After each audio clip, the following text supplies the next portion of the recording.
All right, everybody. This is a tutorial on a bunch of audio effects that are really useful for Logic. I wanted to talk about these because they're a really great source just of, constant variation. And also, these are effects we see all the time in pro audio production. And I just wanted to cover some of them. Now, there are obviously a lot more effects available in Logic, but these are ones that you see all the time and they're pretty common. So I thought I would cover them as kind of our last Logic Pro tutorial here. Now, it's a good thing to remember that these effects are going to be available in almost any DAW. So just keep that in mind, that these are universal effects. Just because they're in Logic, they may have slightly different names, but they will basically be the same thing. Okay.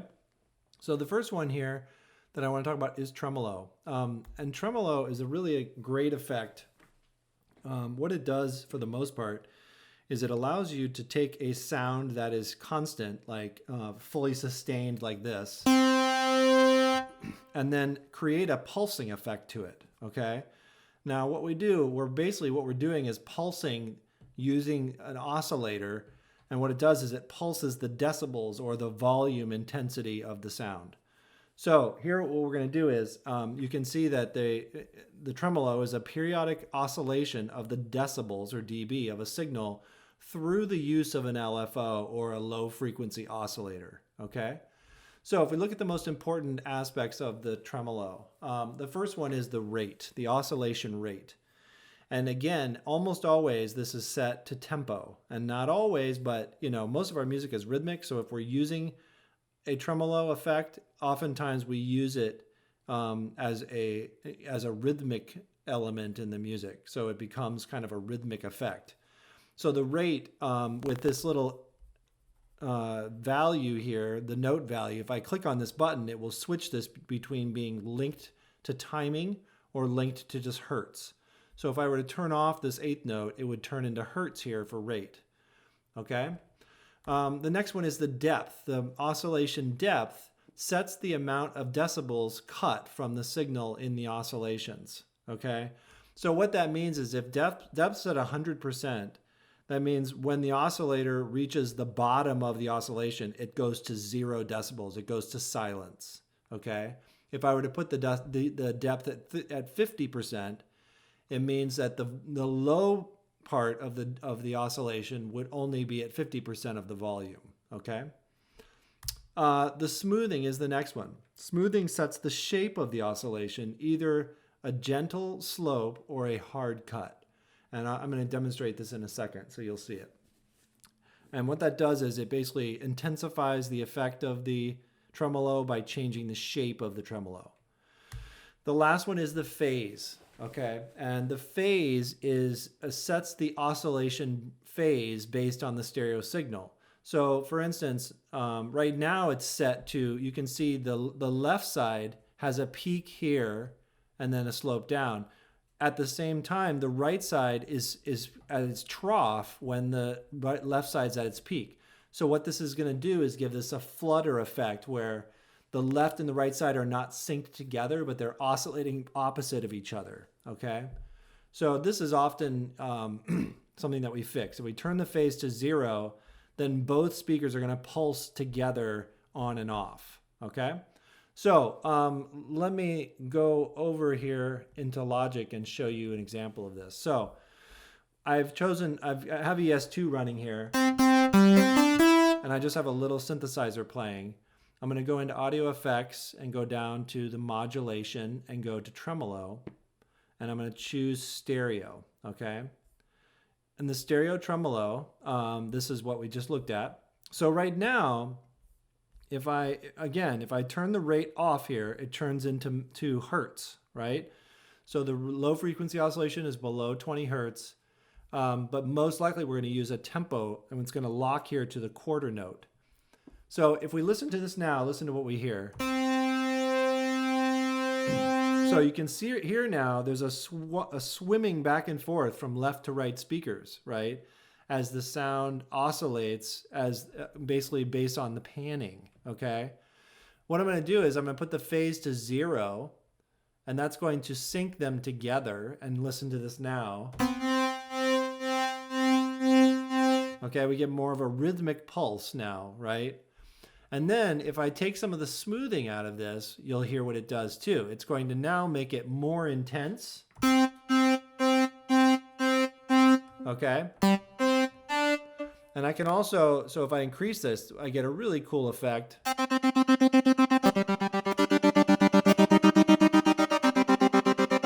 And listen to what happens too with the depth. So if I lower the depth, it's going to get less intense because it's not going to go from full volume to 0, but go from full volume to like 50% volume. Okay, so let's put this at 50%.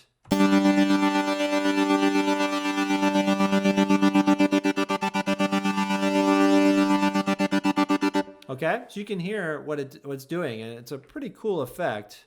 The tremolo is a really great way of taking a sound that's just a constant sound and turning it into something rhythmic, right? And it can be really cool in a mix to change the rate in tempo, in time.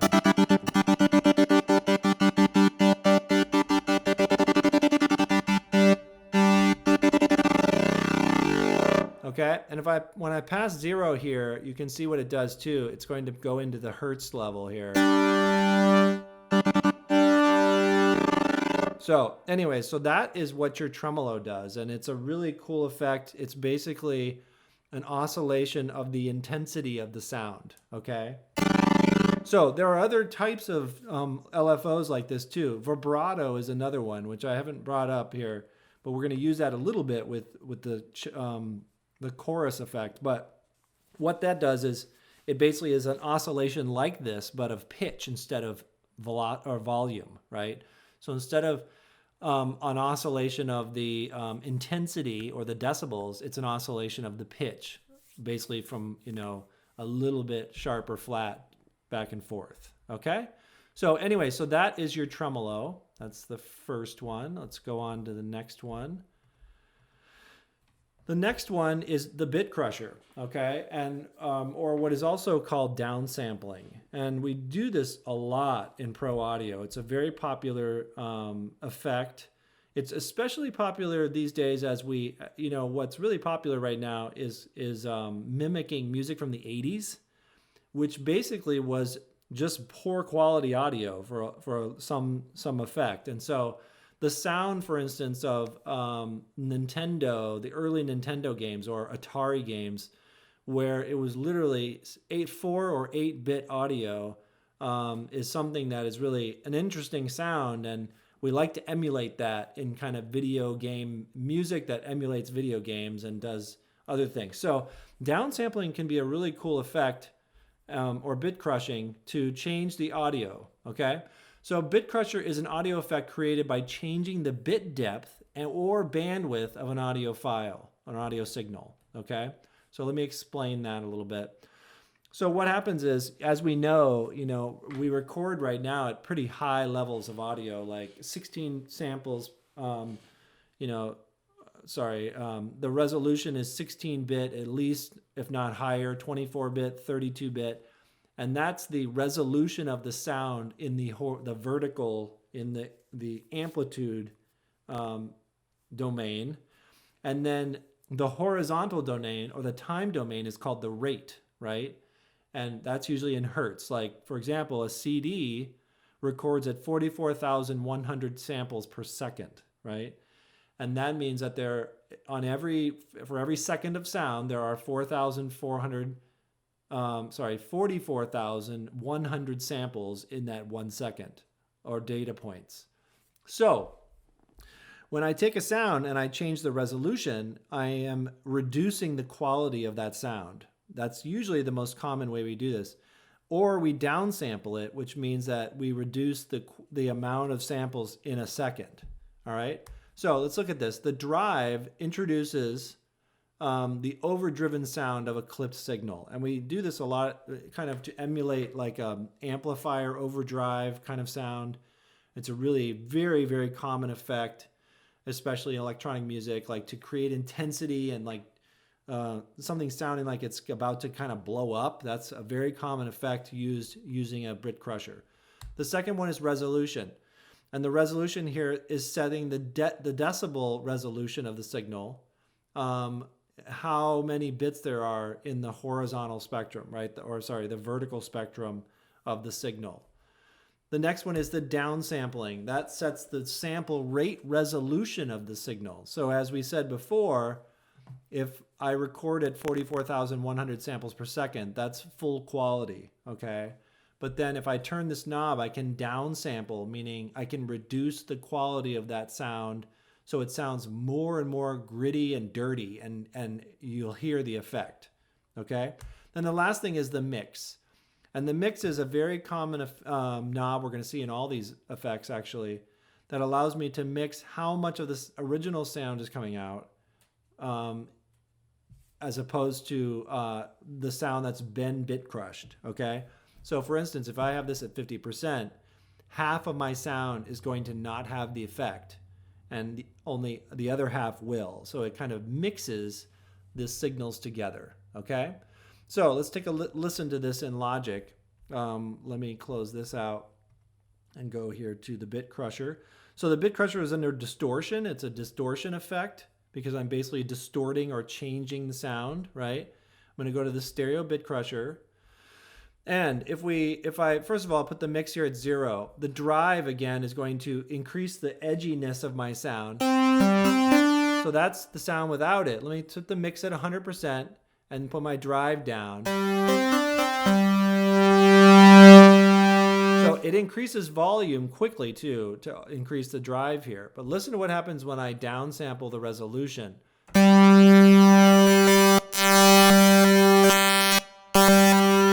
Get a really cool effect here of almost like audio failure. It's actually a really cool effect. You might have heard this in a song before. So if I go up here, you don't really see the difference, but you do. So watch what happens when I downsample now too. I'm going to change the sound, downsample it.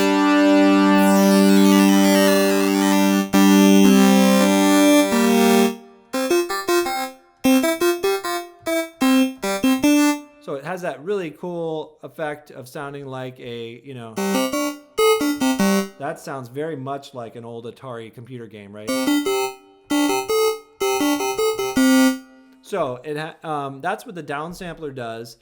And again, you can go up to the factory default here. There are all kinds of like presets that can be helpful just to get a sense of the different sounds that can be created here.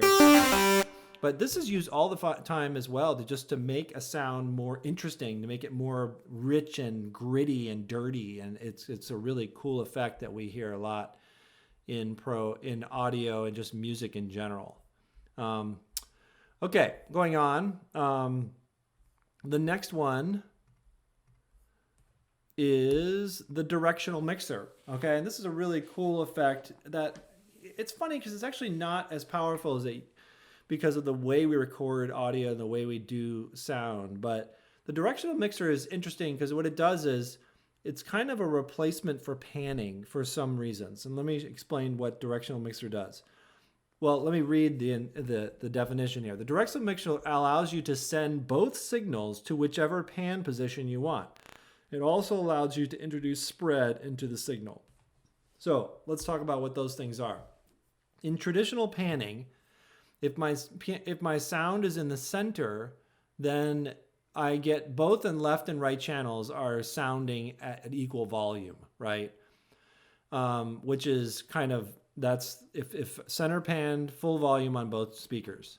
If I pan to the left, what actually happens in traditional panning is that the right channel is silenced, okay? So it's not.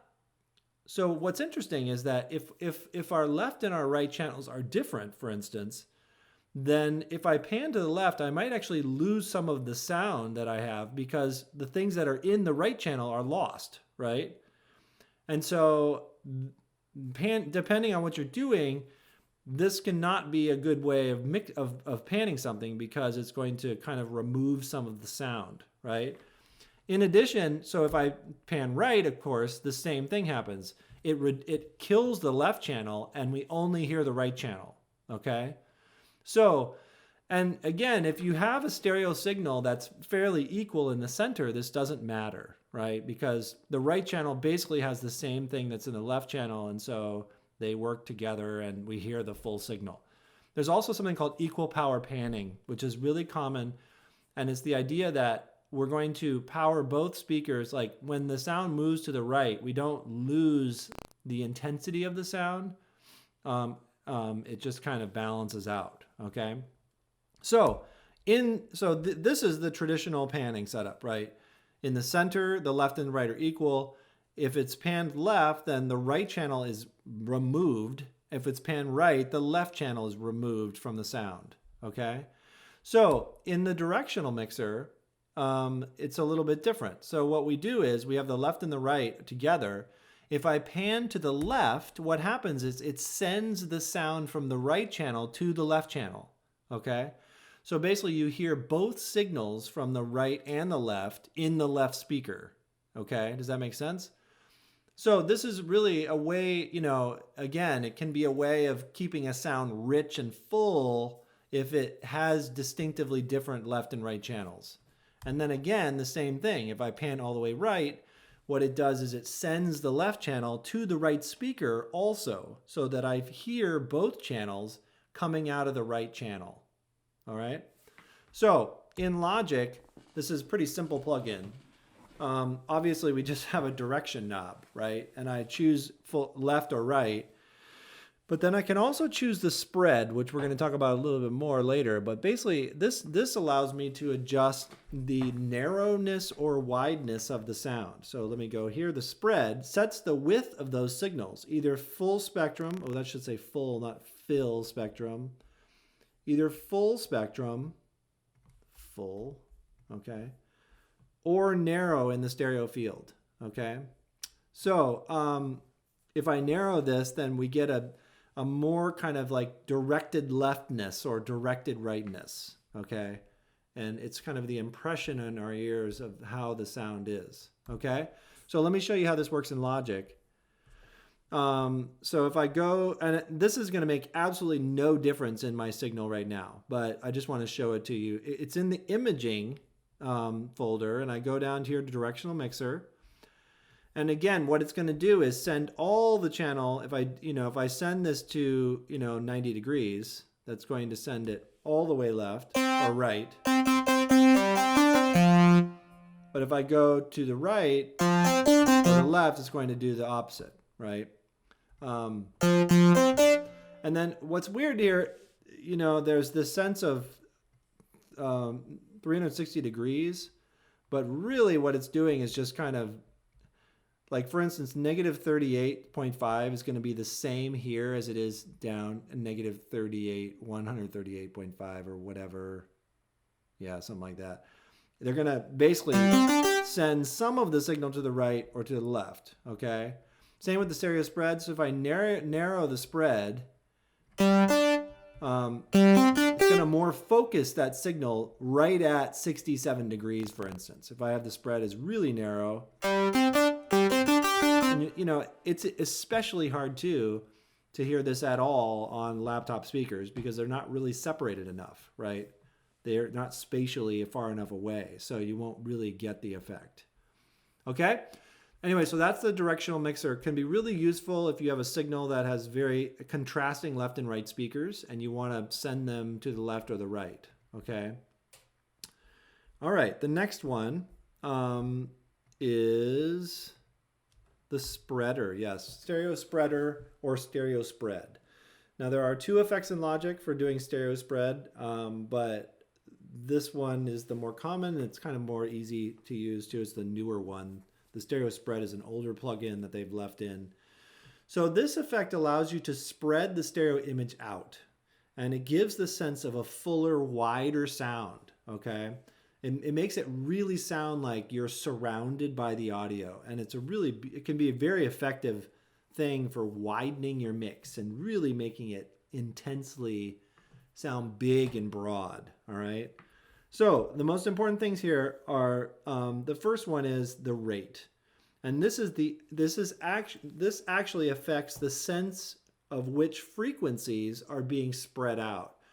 So most commonly what we do with stereo spread actually is the high end, we kind of really send to the left and right edges, and that really makes it sound full. And so the higher the rate is here, the more it's going to spread that sound and really sound like it's occupying the edges of the speaker field, okay? High number means higher frequencies are more present on the edges of the stereo field, okay? The intensity is how much stereo spread is being implemented, okay? And basically that's just the intensity of this, the intensity of the broadness of it. And what it does is basically intensify the edges of that signal. This delay, so channel delay, a very short delay in a signal can multiply the sense of stereo fullness and width. So you can see we have a delay here that is delaying the sample by 205 samples, okay, which is very short. This is samples, not milliseconds, okay? So remember, if it was milliseconds, 205 would almost be a quarter of a second. But remember, there are 44,100 of these per second, most likely, depending on my sample rate for the project. So 205 is very small. It's indetectable to the ear as a delay, okay? We just hear it as this widening in fullness. And then the last thing, again, is the mix, the amount of the signal being affected by the plugin, okay? So in the stereo spread, you'll find also in imaging, I believe. Yes, the stereo spread, okay? Oh, so that's the stereo spread. This is the one that I don't, this is the older one that I don't, you can try it, but I haven't really used that one. Where is the spread now? I can't remember. Oh, it's in a modulation spreader, it's called, okay?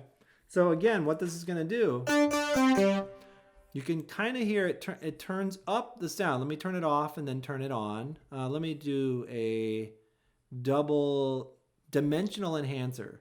So notice the intensity went up, but the rate is kind of low. The sample delay is all the way up. So let's turn it off. Now let's turn it on. Okay, so a couple things are happening here. It's that channel delay that's really making it sound big and wide, right? If I turn this off, oh, actually that's not affecting it that much. It must just be the intensity here. Yeah, so that's really what's changing this. So the rate is the lower frequency sound of that. Let's try another setup. Stereo phasing. So that's what less intense. You can see the mix too is only half. So the intensity is only at 10%. So this is a subtle effect. There's one that's a little wider. Okay. Anyway, so this is just a way kind of enhancing a signal by trying to occupy the full stereo spectrum and field a little better, okay? All right, next. The next effect here is chorusing, okay? And chorus is a great effect that we hear all the time to thicken and widen sounds, all right? And it's an effect that gives a sense of thickening a sound or the impression of multiple signals or the multiplication of our audio input, okay? So let me show you an example. Well, let's talk about, first of all, what chorus does. The name chorus alone kind of indicates what it's trying to do. So if you think about one singer, if someone is singing, there's one voice, right? If 20 people are singing, you get what it does is it sounds broader and wider because everyone has a little bit difference in their sound, in the way they sing. Some people are a tiny bit flat or sharp. Some people have different texture in their voice than others. And so all those tiny variations in amplitude and in pitch and in timbre all combine together to make this warm kind of rich sound that you get, that the word chorus comes from, okay? So a chorus effect tries to emulate that by kind of taking a signal and varying its pitch, mostly, a little bit to kind of multiply the signal by more, okay? So let's take a look at this effect then. So the rate sets the amount of variation in the pitch of the signal. The higher the rate, the more like widening difference there will be between these extra voices, okay? The intensity, of course, sets the amount of that rate that affects the signal. So the intensity, if the intensity is at 10%, that even if the rate is high, it won't be that dramatic. And then the last one here is, again, the mix. How much of the signal is being affected by the plugin, okay? So let's listen to a chorusing effect. So if I go again down to modulation, it's under chorus, and I choose stereo, okay? So my sound, and again, this bypass button is really nice up here because it can turn this on and off and tell you what's playing. So without this chorusing signal, okay, and the thing is, you have to remember that a lot of plugins too have their own chorusing effects and kind of additional effects. Notice that in ES2, there's a distortion right here, okay? So there are sometimes, there might be a chorus in here. I don't see it right off the bat, but some effects are available inside plugins. Like for instance, in Alchemy, you can add a chorusing effect. You can add reverb and delay right inside Alchemy, okay? So it doesn't have a chorusing effect, it looks like. So let me turn this on and we'll hear what we get. So this is without. This is with. So this is not a huge effect. Let me add one of the glimmering chorus. Let's try this one. So you can hear that modulation in the pitch, right? And that's with a pretty low intensity, but if I turn the intensity up. So here that pitch is really getting undefined because the rate is high and the intensity is high. If I turn the rate down, then the intensity is less effective because basically my wavering pitches are not as intense, okay? And then my mix here is at half. So I'm still hearing half of the signal with no chorus on it. So let's turn it all the way up.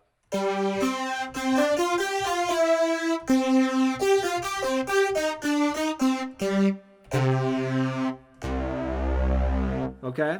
So anyway, so that's a pretty cool effect that's really useful. Mega wide chorus. Let's try this one. So this one isn't that intense, really. Well, the intensity is high, but because the rate is really low, the variation of the pitch is very minimal, and so it's not causing a huge variation in the sound, okay?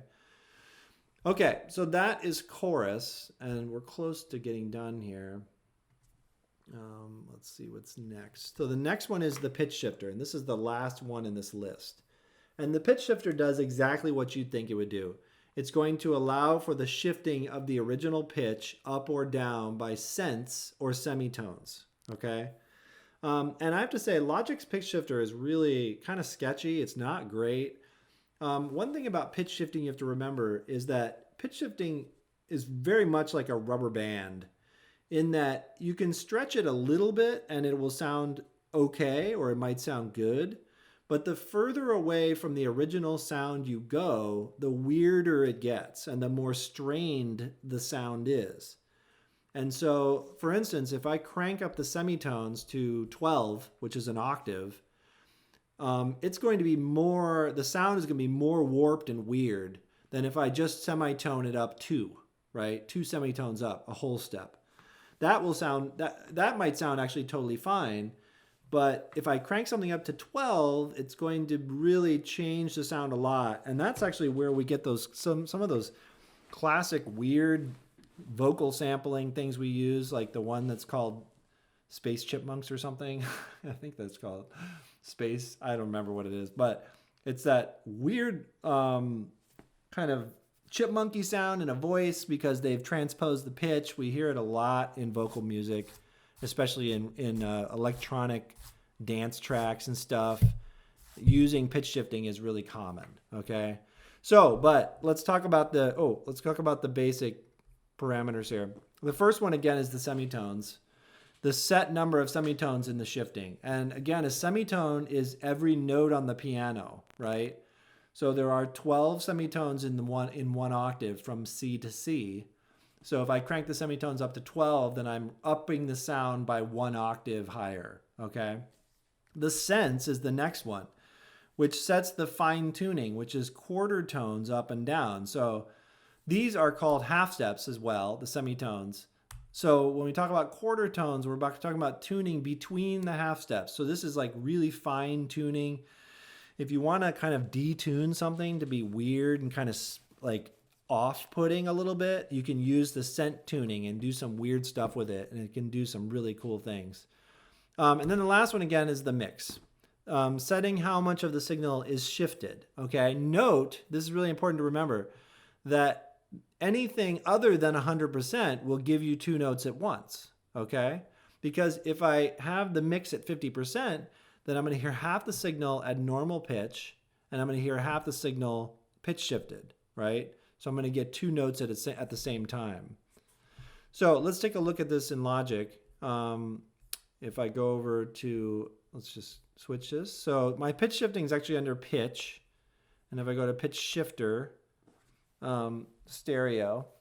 So right now, if I set this, for instance, to 0, you're going to hear my normal pitch. This is a middle C. But if I turn the mix up, watch what happens. I'm going to hear, it's going to add actually a perfect fifth in there. And then eventually it'll only be a perfect fifth.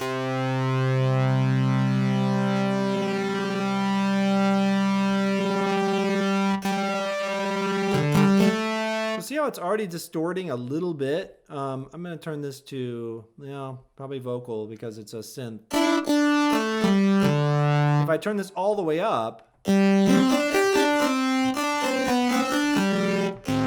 hear that distortion that's being introduced, right? There's some distortion in the audio because it's just the pitch shifter is struggling to make it, you're stretching it a little too far, okay? Now again, this is a problem with actually the pitch shifter in Logic. Like there are other pitch shifters you can buy, for instance, a Waves plug-in pitch shifter, which does a way better job of processing a transposition of the sound. So here's a fifth down, a fifth. So, but yeah, that's what the pitch shifter does. It is a good plugin. You'll hear too, if I do something, for instance, at just 1, like it's not that varying. It's actually pretty, let me put this back to default and then just put this at like 2, out 2. So the pitch shifter is more successful here because it's not bending it so far, right? So it's working better basically. So that's just something to keep in mind.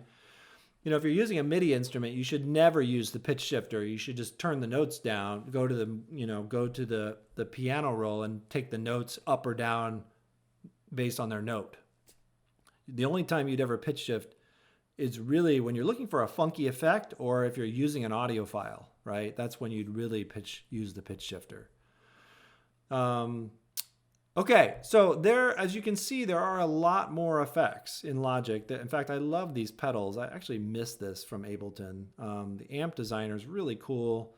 There's all these amazing amplifiers that are really cool and give you some really neat distortion effects. I wish I had those in Ableton. And then obviously there's way more. There's delays and there are other types of distortion, clip distortion and just standard distortion.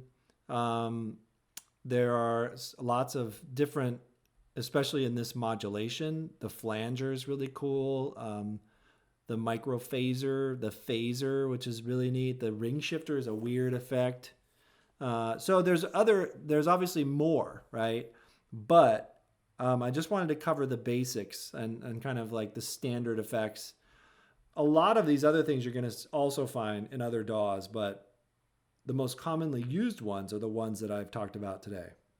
The flanger is actually pretty popular too, but anyways, we can cover that. So maybe in advanced electronic music, I saw a lot of you have signed up for that. I'm really excited. I'm really excited to see fall semester filling up. It makes me think the world is going to be mostly back to normal by then, which will be nice. But yeah.